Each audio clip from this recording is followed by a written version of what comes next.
Tapi yang paling panjang integritas adalah di bulan suci Ramadan.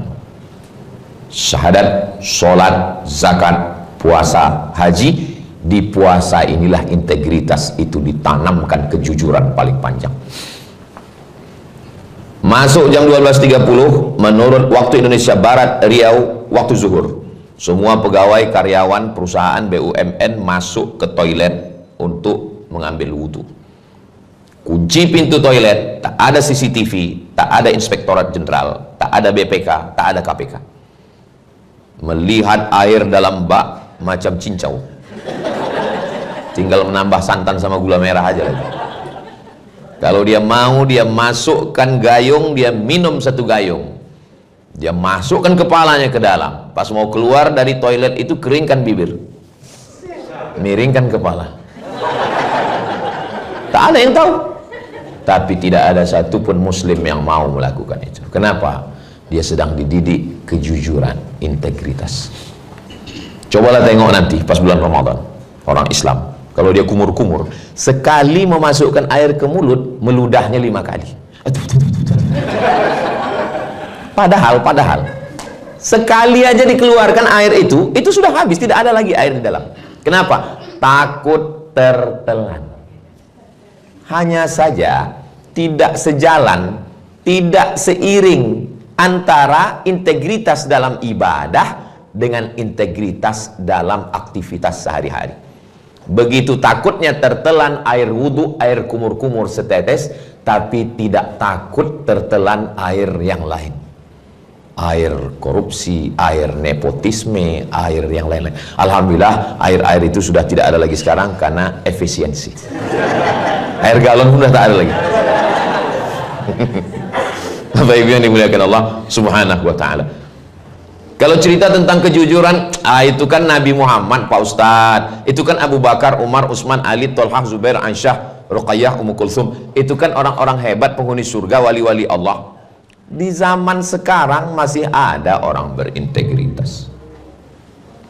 Saya pulang dari rumah sakit Arifin Ahmad. Pulang dari Arifin Ahmad, pagi-pagi di jalan Patimura.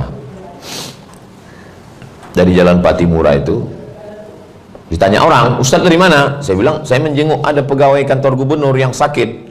Oh, Bapak Anu Pak Ustadz. Iya, itu dulu kepala dinas itu Pak Ustadz, katanya. Terus waktu dia kepala dinas dulu Pak Ustadz, kata jamaah ini, kesaksian dia langsung di warung lontong jalan Patimura. Waktu dia kepala dinas dulu Pak Ustadz, kami datang bawa duit 1 koper. Karena kami tahu anak dia sedang kuliah di Australia, dia perlu banyak duit dolar. Lalu kami bilang sama dia, Pak, kasihlah proyek itu ke kami, ini duit. Apa kata dia? Saya tidak mau anak bini saya makan haram. Jadi di situ saya sebagai ustadz, sebagai penceramah, mau ditunjukkan Allah Ta'ala bahwa di zaman sekarang pun orang-orang yang berintegritas itu ada. Cuman cerita tentang makhluk integritas ini adalah makhluk unik, langka yang perlu dibudidayakan. Mereka ini sudah hampir punah seperti dinosaurus. Tapi di kantor kita insya Allah masih banyak, insya Allah. Semuanya ini insya Allah berintegritas, insya Allah. Amin. Ya Allah. Dari bunyi aminnya nggak yakin juga saya. Amin. Orang ini bukan tidak integritas, Ustaz. Orang-orang yang tawaduk itu nggak ngaku, dia rendah hati. Waktu dikatakan amin tadi, aminnya dalam hati. Saking kan integritasnya itu. Nah, saya yakin dan percaya bahwa orang-orang berintegritas itu ada. Jumpa lagi jamaah. Lama hidup banyak dirasa, jauh berjalan banyak ditengok, lama jadi ustadz banyak yang curhat. Ustadz, keponakan saya bermasalah ini. Terus saya takut dia masuk penjara. Lalu saya pun silaturahimlah ke rumah hakim malam-malam. Kalau mendengar tausiah saya ini, kuncinya satu, jangan tersinggung. Karena pernah ada beberapa orang tersinggung, pulang meninggal. Datanglah kami Pak Ustadz ke rumah hakim itu, menawarkan duit. Apa kata dia? Saya tidak mau anak bini saya makan haram. Pusing kami Pak Ustadz, gimana cara menyogoknya? Akhirnya kami tahu anaknya suka kucing Anggora. kami bawakanlah kucing sama sangkar-sangkarnya, sama makannya sekalian.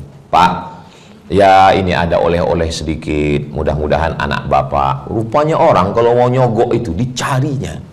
Bapak ini nggak mau, dicari hobi istrinya apa. Apalagi kalau dia tahu istri itu misalnya sedang mencari skincare,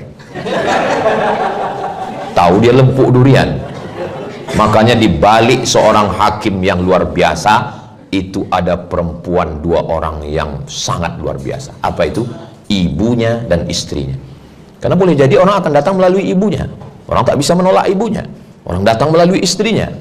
Nah, maka alhamdulillah ketika kita dikelilingi orang-orang yang berintegritas, terus mau dia menerima. Apa kata dia? Mohon maaf, saya tidak bisa menerima dan memberikan ini untuk anak saya. Masih ada orangnya, tak boleh sebut nama, menjaga kode etik jurnalistik.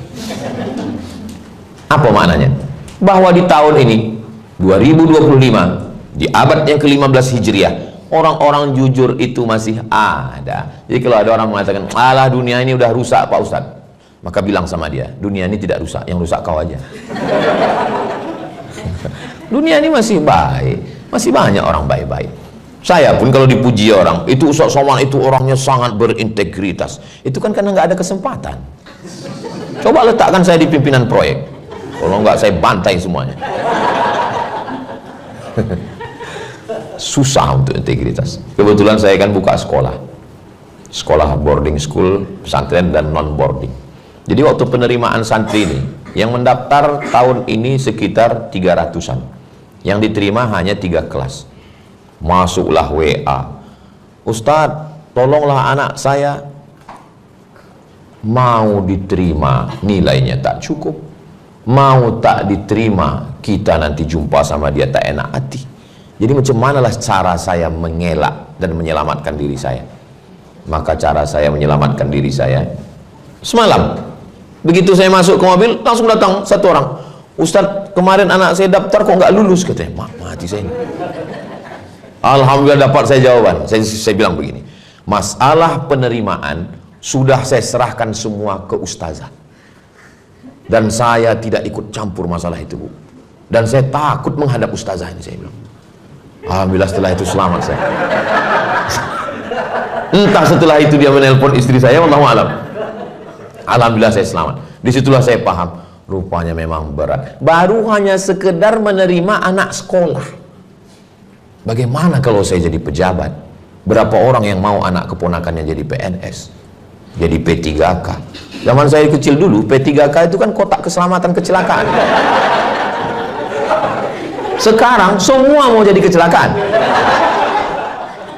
Berapa orang yang masjidnya mau minta bangun? Berapa orang yang mau dapat zakat? Sementara keputusan Basnas ada di tangan saya. Berapa orang yang mau? Jadi memang kalau selamat Ustadz masuk surga, ya biasa aja. Karena memang dia bukan pemegang keputusan. Tapi kalau ada kepala daerah, kepala negara, kepala kantor, kepala badan yang berkepala maupun tak ada kepala, bisa dia semangat, itulah integritas. Jadi kalau kita jaga hari ini, Ustadz masa selama jadi Ustadz ini nggak ada godaan-godaan? Ada juga godaan. Kadang masuk juga ke DM itu. Cobalah tengok komen-komen di Instagram, di YouTube itu.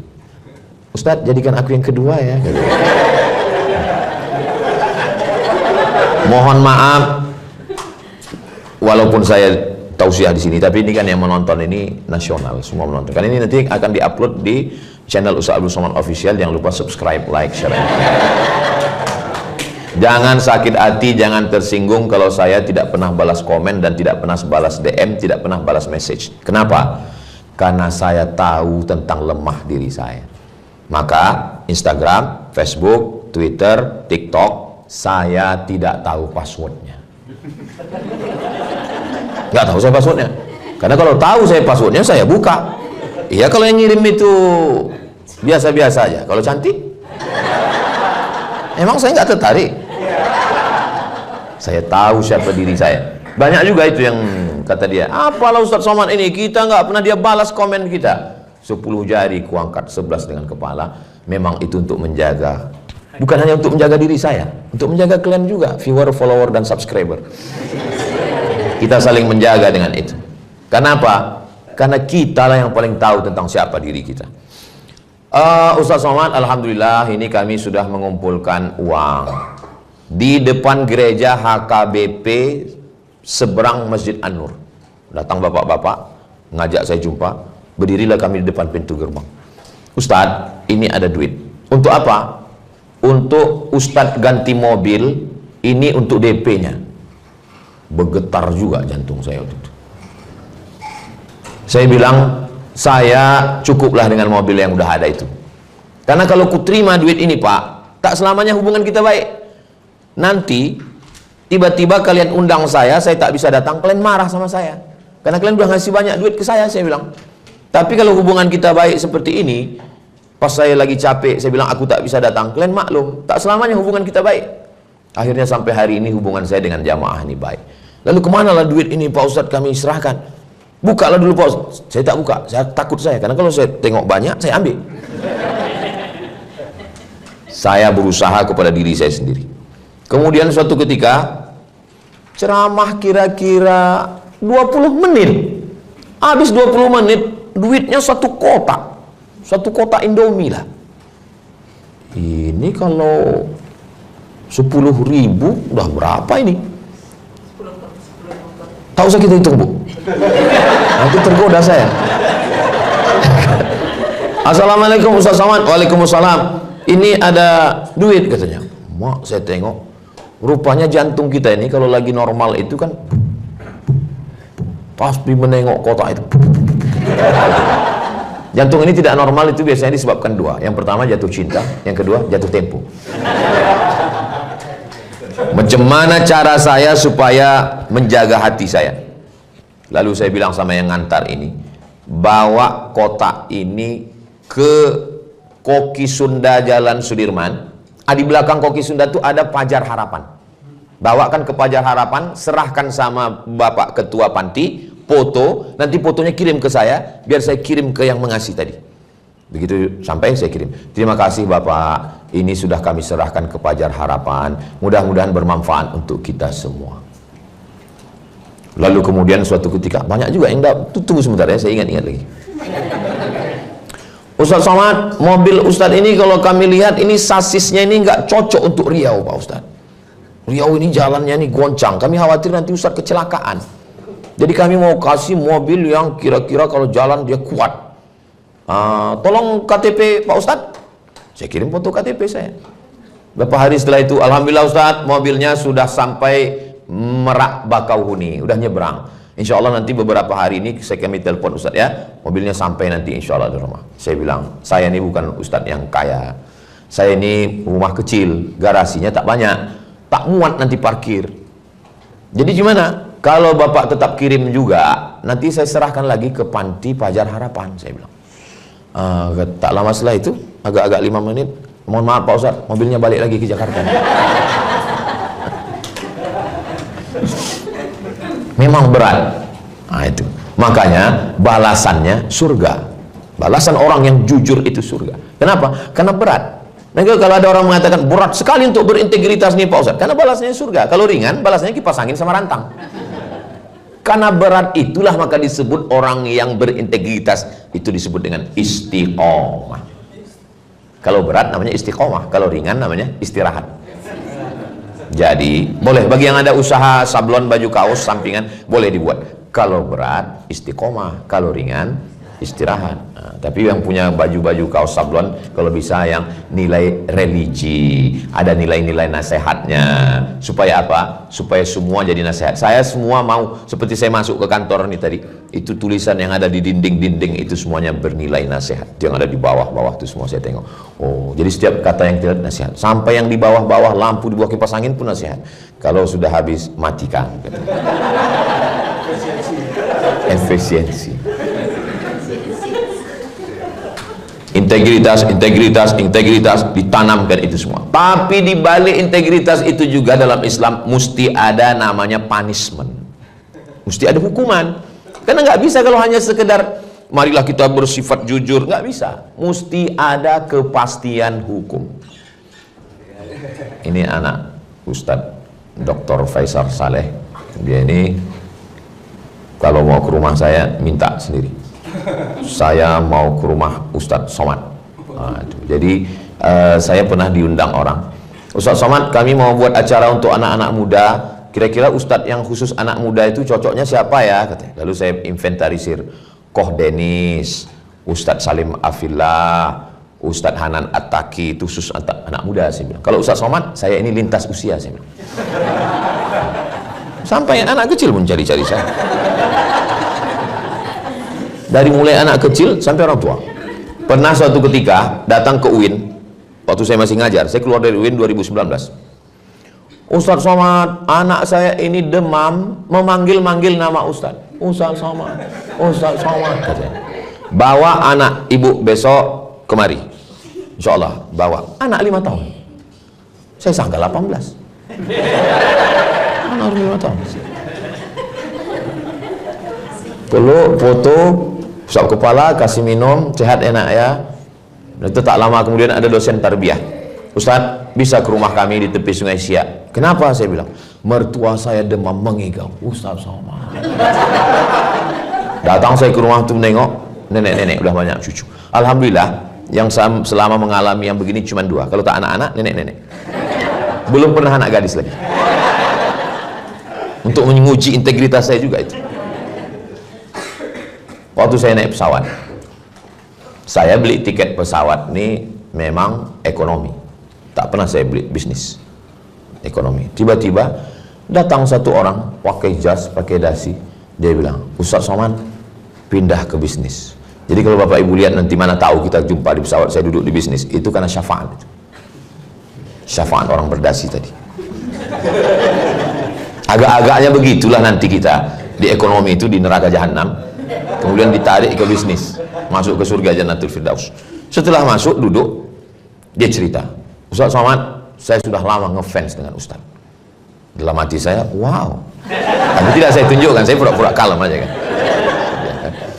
Saya selalu nonton ceramah Ustaz, kata dia. Sama lah tadi waktu protokol cerita, saya kan pura-pura. Tapi dalam hati saya, maka saya pegang hidung saya, udah mulai mengembang deh. Lalu dia cerita, ada satu yang unik dari Ustadz, kata dia. Apa Pak? Saya bilang, suara Ustadz, kata dia. Suara Ustadz itu, menurut ilmu saya ini memperhatikan ilmu suara Pak Ustadz. Suara Ustadz itu masuk ke dalam, pokoknya bahasa dia lah masuk ke dalam relung-relung otak, kata dia masuk, sehingga menyentuh otak anak kecil, otak nenek-nenek, otak semua orang masuk, kata dia. Kata dia ini, pas sudah mau landing pesawat, dia bilang, Ustadz Somad, mohon maaf, saya ini Hindu Pak Ustadz. Dia tidak Islam. Saya hanya memperhatikan gerak Ustadz, gaya Ustadz, dan suara Ustadz. Betul tidak? Wallahu a'lam bishawab. Artinya, saya sedang diuji Allah Subhanahu wa Ta'ala dengan sesuatu, maka saya berusaha untuk mengatur jadwal saya ini. Kalau tidak, nanti saya rusak gara-gara ini. Hari Selasa, Rabu, Kamis saya di rumah. Saya bilang saya Selasa, Rabu, Kamis di rumah. Saya baru pergi, setiap provinsi itu saya kasih jatah. Sumatera Utara 4 hari, Jumat, Sabtu, Ahad, Senin. Jakarta setahun 4 hari saya datang. Ke Aceh 4 hari, ke Kepulauan Riau 4 hari. Di luar itu saya tidak datang. Saya mau diri saya konsisten dengan jadwal yang saya buat. Di luar itu saya tidak datang. Masuk telepon. Assalamualaikum, waalaikumsalam. Tim Ustaz Somad, iya, kami mau ngundang. Nanti kami siapkan tiket pesawat. Dan kami, kalau tidak bisa Ustaz Somad pakai pesawat reguler, nanti kami kirimkan private jet mendarat di Sultan Syarif Qasim II. Dalam hati saya, gua banget ini. Inilah masanya kita naik private jet. Baru kita foto-foto kan, kita upload di Instagram, baru kita buat caption di bawah. Emang kaleng-kaleng. Tapi berpikir lagi, aku kan sudah ngomong ke tim kemarin bahwa saya konsisten. Kalau sudah kukasih 4 hari satu provinsi, maka saya tidak akan keluar dari sini. Di luar jadwal ini saya tidak akan datang. Itulah pentingnya kita berkawan, dan kawan kita yang kira-kira kalau kita melanggar kita jadi malu. Gimana Ustadz? Kata kawan saya ini, jadi kita berangkat. Saya bilang, kita kan udah sepakat di luar 4 hari kita tak pergi. Kalau kita pergi dengan ini, berarti kita sudah merusak sistem yang kita buat. Padahal dalam hati saya, kalau tak aku ceritakan kemarin kan untung juga ya. Makanya betul kata Nabi, alaikum bil jamaah, hendaklah kamu berjamaah. Iyyakum wal furqah, jangan berpecah belah, jangan sendirian. Kenapa? Karena dengan berjamaah ini ada rasa malu, ada rasa segan, ada rasa sungkan. Ustaz tadi ngatakan di rumah hari apa aja Ustaz? Hari Selasa, hari Rabu, hari Kamis. Ini hari Rabu. Hari Rabu kok Ustaz ceramah? Ini daripada nanti jadi fitnah saya jelaskan. Ini hari Rabu nih saya ceramah. Ini karena yang ngundang nih ordal. Susah juga saya mau berintegritas kan. Padahal saya sudah bilang, saya tidak akan ceramah. Saya hanya ceramah hari Jumat, Sabtu, Ahad, Senin. Jumat berangkat, Senin pulang. Selasa, Rabu, Kamis di rumah. Tapi Rabu, jadi di tempat yang berintegritas saya sedang merusak integritas saya.